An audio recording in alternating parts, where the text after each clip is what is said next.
குடியாத்தத்தில் இருக்கிற என் உறவுகளே, ஏதோ பத்தோட அது இத்தோடு ஒரு கட்சி இல்ல. உங்கள் வாழ்வுரிமைக்காக, உங்கள் பிள்ளை செல்வங்களுக்காக, உங்கள் குடும்பத்திற்காக தமிழ்நாட்டில் ஒரு குரல் சமரசமற்று உழைக்கிறது, பேசுகிறது, வாதாடுகிறது. தென்பெண்ணை ஆற்றின் குறுக்கே அணை கட்டுகிறதை தடுத்து நிறுத்த வேண்டும் என்று போராடிய இயக்கம் தமிழக வாழ்வுரிமை கட்சி.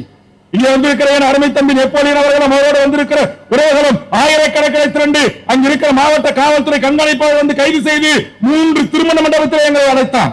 எதற்காக அழைத்தான்? தென்பெண்ணை ஆற்றின் குறுக்கே அணை கட்டுவதோடு மட்டுமல்லாமல் ராட்சச மின் மோட்டர்களை வைத்து நம்முடைய பாலாற்றுக்கு வர வேண்டிய தண்ணீரை, தென்பெண்ணை ஆற்றுக்கு வர வேண்டிய தண்ணீரை முழுவதுமாக உறிஞ்சி கர்நாடக விவசாயிகள் பாசனத்திற்கு மடைமாற்றம் செய்த போது 196 கட்சி போராட வரல.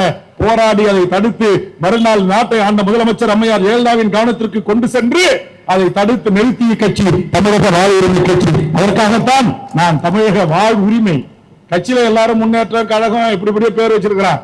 ஆனா நான் வச்சிருக்கிற கட்சியுடைய பேரு உலக தமிழர்களின் வாழ்வுரிமைக்காக. ஒரு பூண்டிலிருந்து, செடியிலிருந்து, கொடியிலிருந்து, எறும்பிலிருந்து அத்தனை உயிரினங்களும் தங்கள் வாழும் உரிமைக்காகத்தான் போராடுகிறது. அதனால் தமிழக வாழ்வுரிமை கட்சி என்று வாழ்வுரிமை என்ற பெயரை நான் வைத்திருக்கிறேன்.